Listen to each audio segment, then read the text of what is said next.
Ce mercredi 24 août, TF1 diffuse le documentaire Jean-Luc Delarue, 10 ans déjà, de succès en excès.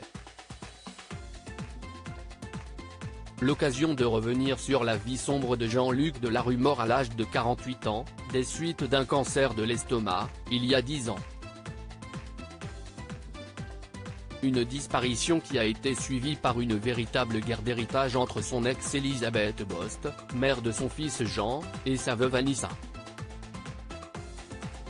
La première a voulu faire annuler le contrat de mariage de Jean-Luc Delarue et Anissa Keul, en vain. Retour sur cette folle guerre devant le tribunal. Suite à la mort de l'animateur, qui combattait un double cancer, Elisabeth Bost, chroniqueuse du Grand 8 sur D8, entend faire annuler le mariage de son ex Jean-Luc Delarue et Anissa Keul. La mère de Jean, alors âgée de 9 ans, estimait que la répartition de l'héritage du producteur n'était pas équitable. Dans les colonnes de Paris Match en 2013, elle acceptait d'évoquer ce dossier, ce bras de fer monstre dans lequel elle s'était embarquée depuis le décès de feu l'animateur. Ce combat, si esti pour Jean.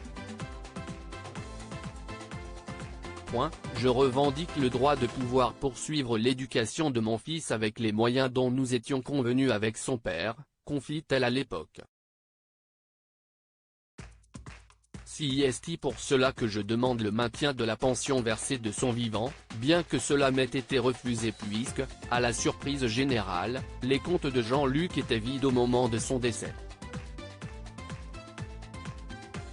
Une fortune estimée à 22 millions d'euros en effet, selon les volontés de Jean-Luc Delarue comme établi dans son fameux testament, Elisabeth Bost a été totalement écartée de la gestion de l'héritage de son fils mineur, qui a hérité de la moitié de la colossale fortune de son père, estimée à 22 millions d'euros, avec notamment un appartement rue Bonaparte à Paris, depuis revendu, une maison à Sauzon où a eu lieu le mariage d'Anissa et Jean-Luc Delarue, ainsi que des œuvres d'art et des parts de Réservoir Prod. Si Anissa a perçu la moitié, le fils d'Elisabeth Bost a été pour sa part taxé à 45% en droit de succession, pour le plus grand regret de sa mère. Jean Delarue a tout de même touché la somme de 6 millions d'euros.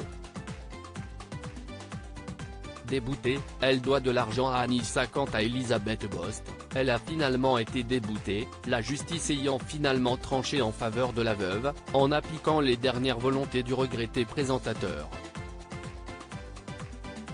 Maître Francis Spinet, l'avocat d'Anissa, la veuve du célèbre animateur, avait fait savoir sur Twitter la décision du tribunal. Elisabeth Bost perd son procès contre Anissa Delarue.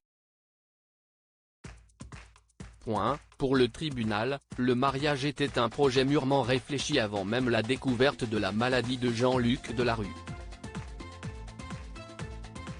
Rejet des demandes de nullité du testament, du mariage, du codicille et condamne Elisabeth Bost à payer 8 000 € à Anissa Delarue, avait-il écrit.